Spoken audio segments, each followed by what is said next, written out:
दोस्तों, आज आप सुनेंगे विशंभरनाथ शर्मा कौशिक जी की एक बहुत ही मज़ेदार कहानी जिसका शीर्षक है भाभी का बंदर। चलिए सुनते हैं। मैं लपका चला जा रहा था। इसी समय एक ओर से आवाज़ आई, पंडित जी। मैंने घूमकर देखा। एक परिचित नवयुवक मेरी ओर आता दिखाई पड़ा। उसका नाम श्याम नारायण था और बीए का विद्यार्थी था। मुझे उसने प्रणाम किया। मैंने मुस्कुराते हुए प्रणाम का उत्तर देकर पूछा, कहो क्या हालचाल है? परीक्षा हो गई? जी हाँ। पर्चे कैसे किए? अपनी समझ में तो मैंने ठीक ही किए हैं। पास होने की पूरी उम्मीद है। तो बस ठीक है। कहाँ जा रहे हो? ऐसे ही घूमने निकला हूँ। आप कहाँ जाएंगे? पार्क की तरफ जा रहा हूँ।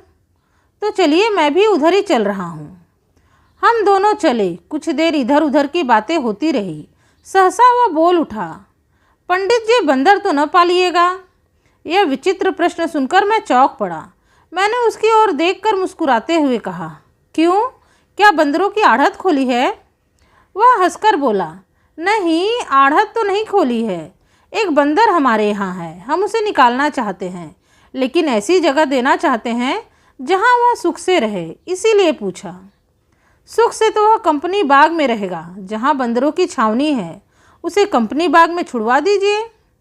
वहाँ उसका गुजारा नहीं होगा। वह पालतू बंदर है। बचपन से आदमियों की संगति में रहा है। कंपनी बाग में नहीं रह सकता। जंगली बंदर पालतू बंदर को नहीं रहने देते। मनुष्य की संगति में वह अछूत हो जाता है। इसीलिए शायद जंगली बंदर उसका बहिष्कार कर देते हैं। कारण चाहे जो हो, पर बात ऐसी ही है। आपने कभी बंदर पाला है?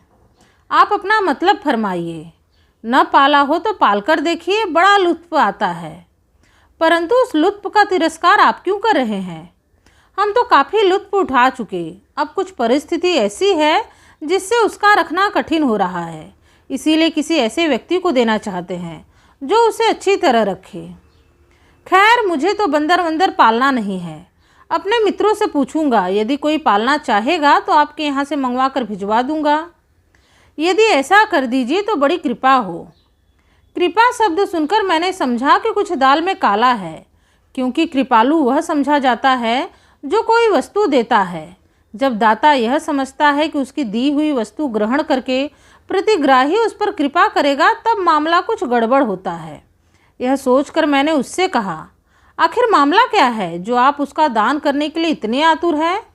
किसी ग्रह की शांति के लिए पंडितों ने बंदर का दान तो नहीं बताया है? अजी नहीं, यह बात नहीं है। तो फिर क्या बात है? आप सुनना ही चाहते हैं तो चलिए, पार्क में बैठकर बताऊंगा। 10 मिनट में हम लोग पार्क जा पहुँचे। एकांत स्थान ढूंढकर हम दोनों घास के फर्श पर बैठ गए। बैठते ही मैंने पूछा, अब बताइए क्या मामला है? लेकिन यह वादा कीजिए कि मामला सुन लेने के बाद भी आप बंदर को अपने किसी मित्र के हवाले करने का प्रयत्न करेंगे। अच्छा, यही सही। अगर उस बंदर में किसी की हत्या करने की आदत नहीं है तो अवश्य ही प्रयत्न करूँगा। जी नहीं, बड़ा सीधा है, काटना तक नहीं जानता। तब कोई चिंता नहीं है। उसने कहना आरंभ किया, हमारी भाभी को जानवर पालने का बेहद शौक है। कुत्ता पाला है, बिल्ली है, तोता है, मैना है, खरगोश है। ये तो सब पहले से ही है। अभी 15-20 दिन हुए एक बंदर वाले से बंदर खरीद लिया। हमारे भाई साहब को कुत्ता तथा तोता मैना रखने में तो कोई आपत्ति नहीं हुई, पर बिल्ली और खरगोश से उन्हें बड़ी चिढ़ है। और वाकई बात यह है कि इन दोनों की वजह से बड़ी गंदगी रहती है और ये नुकसान भी काफ़ी करते हैं। लेकिन जब भाभी ने बंदर खरीदा तो भाई साहब का धैर्य छूट गया। वह बोले, आखिर तुम्हारा मतलब क्या है? क्या घर को चिड़ियाघर बनाना चाहती हो? परंतु भाभी ने उनको समझा दिया, जैसा कि वो सदैव समझा देती हैं। हमारे भैया में इतनी ही कमजोरी है। भाभी के हट के सामने उन्हें दबना पड़ता है। अपनी इस हट की बदौलत ही वह भैया को जैसा नाच नचाना चाहती है नचा लेती हैं। आश्चर्य है, यह दशा होते हुए भी आपकी भाभी को बंदर खरीदने की आवश्यकता महसूस हुई। मैंने कहा। मेरी बात पर ध्यान न देकर श्याम नारायण बोला, जिस दिन बंदर लिया गया उसी दिन घर में विद्रोह फैल गया। भैया तो कूढ़े ही। मुझे भी भाभी की यह हरकत अच्छी न लगी, परंतु भैया को अवलंबित होते देख मुझे भी मौन धारण करना पड़ा। परंतु कुत्ते, बिल्ली तथा खरगोश ने तो खुल्लम खुल्ला विद्रोह का झंडा फहरा दिया। खरगोश तो बंदर की सूरत देखते ही 2 छलांग में अपने पिंजरे के अंदर दाखिल हो गया और उसने अंदर रहो हड़ताल कर देने में ही कुशल समझी। बिल्ली भी बंदर की सूरत देखते ही फूं फां करती हुई दुम उठाकर 9-11 हो गई। परंतु कुत्ते राम को बिल्ली और खरगोश के अहिंसात्मक असहयोग में विश्वास नहीं हुआ। वह गुर्रा कर बंदर की तरफ जो लपका तो बंदर वहाँ से उचक कर मेज पर चढ़ गए। मेज पर 2 चीनी मिट्टी के गुलदान रखे थे, उनमें से एक नीचे गिरकर चूर हो गया। इधर कुत्ते राम अपने दोनों अगले पंजे मेज पर रखकर खड़े हो गए। बंदर ने मेज पर रहने में खतरा देखा, अतएव उचक कर दीवार पर बनी हुई एक खुली अलमारी पर चढ़ गया। उसमें कुछ बोतलें शीशे के गिलास रखे थे। उनमें से 2 बोतलें, एक केवड़ा जल की तथा दूसरा आंवला हेयर ऑयल की, नीचे गिरकर फूट गई। केवड़ा जल तथा हेयर ऑयल की सुगंध में युद्ध होने लगा। भाभी ने चिल्लाकर मुझे बुलाया। मैंने कमरे का दृश्य देखकर भाभी से कहा, भाभी बंदर तुमने बुरा पाला। भाभी झल्लाकर बोली, अच्छा उपदेश पीछे देना, पहले इस जैक अर्थात कुत्ते को तो बांधो। आतंकवादी जैक को मैंने बांध दिया, हालांकि उसने बांधे जाने का बड़ा विरोध किया। बंध जाने पर जैक ने धमकियां ब्रॉडकास्ट करनी आरंभ की। हम लोगों के लिए वो कोरा भूकना था, पर बंदर राम का उन धमकियों से पेट पतलाया जा रहा था।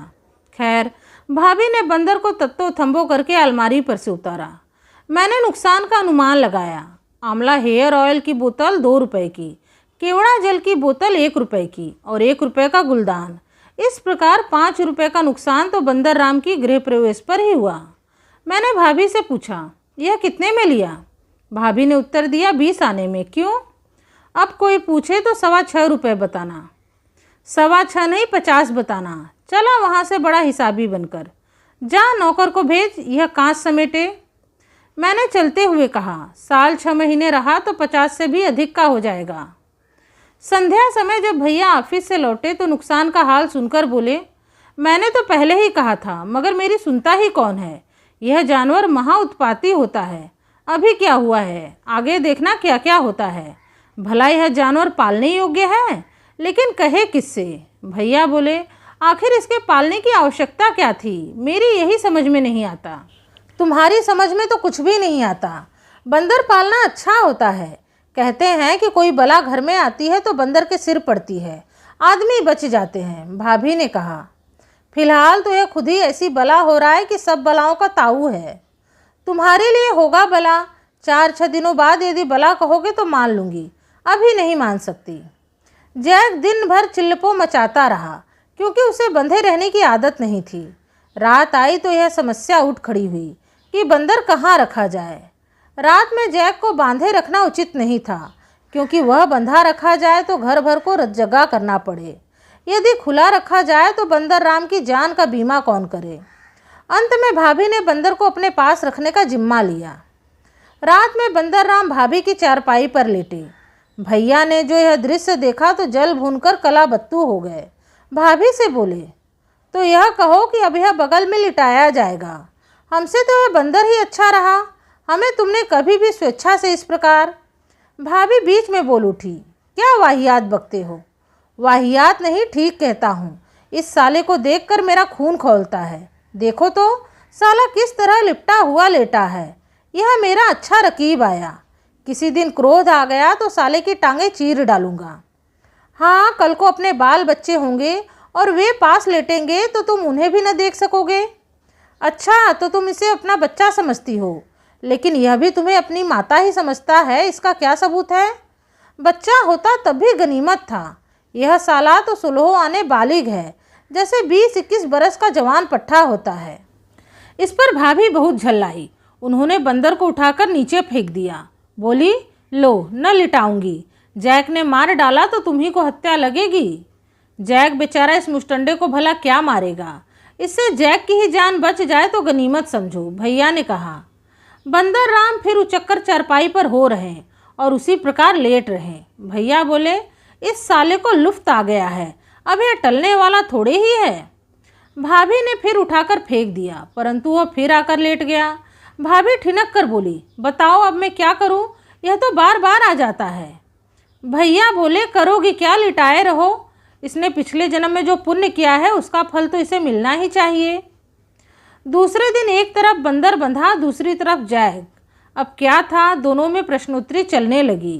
इधर जैक भूखता था, उधर बंदर महोदय उछल उछल कर अपनी भाषा में न जाने क्या क्या सलवाते सुना रहे थे। खरगोश राम तो नज़रबंद ही हो गए। वह अपने पिंजरे से यह सब दृश्य देखकर ईश्वर को धन्यवाद दे रहे थे कि वह काफ़ी सुरक्षित है। बिल्ली लापता थी, लेकिन भोजन के समय फूंक फूंक कर पैर रखती हुई काफ़ी चौकन्नी अपने चारों ओर देखती आई। उसने दूर से देखा, जैक और बंदर की जबानें लड़ रही थी। कुछ देर तक वह चुपचाप बैठी देखती रही। अब उसे विश्वास हो गया कि बंदर राम फिलहाल खतरनाक नहीं है। तब वह आई, लेकिन भोजन से निवृत्त होने के पश्चात तुरंत ही अज्ञातवास में चली गई। मुझे मजाक सूझा, दूसरे बंदर को चुप करने का विचार भी था। हमारे यहाँ होली में भांग की माजून बनी थी, उसमें से मैंने एक बर्फी चुपके से लाकर बंदर को दी। बर्फी लेकर पहले तो उसने सूंघी, तत्पश्चात थोड़ी सी दांत से कतरी। मीठी जो लगी तो झट से मुंह में रख ली। थोड़ी देर तक तो गाल में दाबे रहा, तत्पश्चात खा गया। इसके पश्चात मैं एक कार्यवश कुछ देर के लिए चला गया। वहाँ से लौटकर जो देखता हूँ तो ऐठा सिंह चुपचाप अफीमची की भांति सिर झुकाए और आंखें बंद किए बैठे हैं। मैंने कहा, कहो दोस्त, क्या हाल है? मेरा कंठ स्वर सुनकर उसने आंखें खोली। आंखें अंगारों की तरह सुर्ख हो रही थी। कुछ क्षणों तक मेरी ओर देखकर फिर आंखें बंद कर ली। मुझे एक और बात सूझी। कान धोने की पिचकारी में पानी भरा और लाकर उसके मुंह पर फच से मारी। मुंह पर पानी पड़ते ही ऐठा सिंह एकदम उछल पड़े और इस कदर खफा हुए कि यदि खुले होते तो मेरी खैर न थी। भाभी बोली, यह क्या करने लगे, बेचारे को परेशान करते हो। मैंने कहा, जब पाला है तो इसका कुछ लुत्फ भी तो लेना चाहिए। 6.25 रुपये वसूल कैसे होंगे? थोड़ी देर बाद ऐठा सिंह पुनः समाधिस्थ हो गए। मेरा इरादा फिर पिचकारी मारने का था, पर भाभी नाराज होने लगी। दूसरे दिन मैंने फिर माजून की बर्फी दी। उसने हाथ में लेकर बर्फी सूंघी, फिर हाथ से जमीन पर रगड़ी। शायद उसका नशा पोंछने के लिए ऐसा किया हो। रगड़कर छोड़ दी और उसकी ओर पीठ करके बैठा, लेकिन बीच बीच में सिर घुमाकर देख लेता था कि पड़ी है या नहीं। 2-4 दफे यह क्रिया करके फिर घूमा और पैर से धीरे धीरे उसने बर्फी को अपनी ओर खिसका खिसका कर अपने बिल्कुल निकट कर लिया और बैठ गया। मैंने एक लकड़ी से बर्फी को खींचने का प्रयत्न किया। ज्यों ही मैंने बर्फी की ओर लकड़ी बढ़ाई, त्यों ही उसने चट से उठाकर मुंह में धर ली। थोड़ी देर तक गाल में दाबे रहा, तत्पश्चात खा गया। आधे घंटे पश्चात फिर वही दशा हुई, आंखें बंद, सिर झुका हुआ। मैंने पुनः पिचकारी का प्रहार किया। उसने फिर चौंक कर छलांग मारी। आज उसे बड़ा नागवार गुजरा। बड़ी देर तक मेरी ओर देखकर खो खो करता रहा। उस दिन से मेरी उसकी शत्रुता हो गई। जब मुझे देखता तो कान दबाकर खो खो करने लगता। तीसरे दिन मेरी इच्छा फिर माजून देने की हुई, परंतु भाभी बिगड़ने लगी कि क्या उसे भंगेड़ी बनाएगा। मैंने भी सोचा कि कहीं कमबख्त को भांग की आदत पड़ गई तो बड़ी मुसीबत होगी। नशे के उतार के वक्त उसकी बुरी दशा होती थी। मिनट मिनट पर जमा ही लेता, कभी लेट जाता, कभी फिर उठकर बैठता। जैक ने भूखना बंद कर दिया था, वह भी चुपचाप उसकी दुर्दशा देखा करता। उस समय ऐठा सिंह अपनी जान से बेजार दिखाई पड़ता, मुंह लटक कर लौकी हो जाता था। मैं पीछे से जाकर खोपड़ी पर एक चपत रसीद करता तो कुछ क्षणों के लिए आग बबूला होकर खूब चिल्लाता, खूब उछल फांद करता, परंतु थोड़ी देर बाद फिर वही दशा हो जाती। एक दिन भाभी की माता भाभी को देखने आई।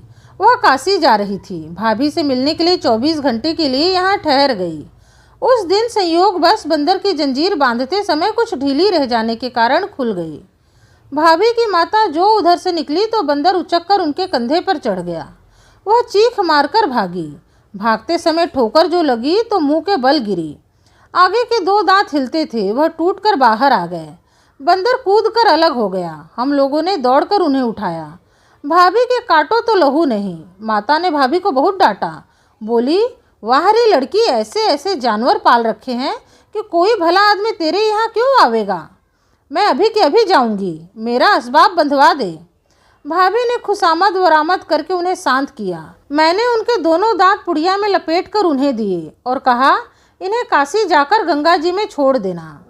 जब माता जी का क्रोध शांत हुआ तो बोली, ये दांत बड़ा दुख दे रहे थे, मैं इन्हें उखड़वाने का विचार कर भी रही थी। यह सुनकर मैंने भाभी से कहा, यदि हम लोग दांत उखाड़ने का व्यवसाय शुरू कर दे तो काफ़ी आमदनी हो। भाभी कुढ़कर रह गई। इधर बंदर राम ने उपद्रव मचाना शुरू किया। 3-4 फूलों के गमले तोड़ डाले। जब से बंदर बंधा रहने लगा था तब से खरगोश राम बाहर निकलने लगे थे। उस समय वह बाहर घूम रहा था। बंदर ने उसका कान पकड़ा और थोड़ी दूर तक घसीटता हुआ ले गया। हम लोग दौड़े तब छोड़ा। छूटते ही खरगोश बेतहाशा भागा और अपनी काबुक में घुस गया। उसने समझा होगा कि आज बला टल गई। भाभी ने बड़ी कठिनता से उसे पकड़ा। उन्हीं के बस का है भी, मुझसे तो शत्रुता ही मानता है। इस प्रकार जब छूट जाता है तब थोड़ी उपद्रव और कुछ न कुछ नुकसान करके काबू में आता है। अभी 3-4 दिनों की बात है, भैया से लिपट गया था। क्यों, मैंने पूछा। अब क्या बताऊं? इतना कहकर वह मुस्कुराया। यदि सर्वथा अकथनीय बात हो तब तो न बताओ, अन्यथा बताने में क्या हर्ज है। बात यह हुई कि इतवार का दिन था। दोपहर में भाभी ने बंदर को खोलकर अपने पास बंधवा लिया और उससे खेलने लगी। इसी समय वहाँ भैया पहुँच गए। भैया ने भाभी से कुछ छेड़छाड़ की होगी। बस यह देखकर वह भैया से लिपट गया। वह तो कहिए कि भैया ने दोनों हाथों से उसकी गर्दन पकड़ ली, अन्यथा बहुत संभव था कि वह भैया को भंभोड़ खाता। भैया भाभी से बोले, तुमने इसे मेरा खून करने के लिए पाला है। यदि तुम्हें इसी को खसम बना के रखना है तो रखो, आज से तो मैं तुमसे बात नहीं करूँगा। इतना कहकर भैया क्रोध से भरे हुए घर से बाहर चले गए। दिन भर न जाने कहाँ रहे, रात को 9 बजे लौटे। भैया के चले जाने के बाद भाभी बहुत रोई। मुझसे बोली, इस निगोड़े को किसी को दे दो या कहीं छुड़वा दो, अब मैं इसे नहीं रखूँगी। उस दिन से वह रात दिन बंधा रहता है, 1 मिनट के लिए भी नहीं खोला जाता। और रात में कहाँ रहता है? अपने राम ने पूछा। रात में भी बंधा रहता है। अब जैक उससे नहीं बोलता। वह समझ गया है कि यह भी घर का ही जानवर है। तब गनीमत है, कहीं उसकी आदत यही होती कि। श्याम नारायण मेरा तात्पर्य समझकर बोला, नहीं, वह आदत नहीं रही। भाभी ने उसे 3-4 दिन ही अपने पास लिटाया। उसके बाद पहले जैक के डर से ऊपर छत पर बंधवा देती रही। बाद में जब जैक का विरोध भाव जाता रहा तब कहीं भी बांध दिया जाता था। हाँ, 3-4 दिन तो खूब चीखा चिल्लाया, परंतु फिर शांत हो गया। यह उस बंदर की कथा है। अब भाभी मेरी नाक में दम किए हुए हैं। नित्य कहती हैं कि बंदर का कुछ प्रबंध किया। अब आप ही बताइए, मैं क्या प्रबंध करूं?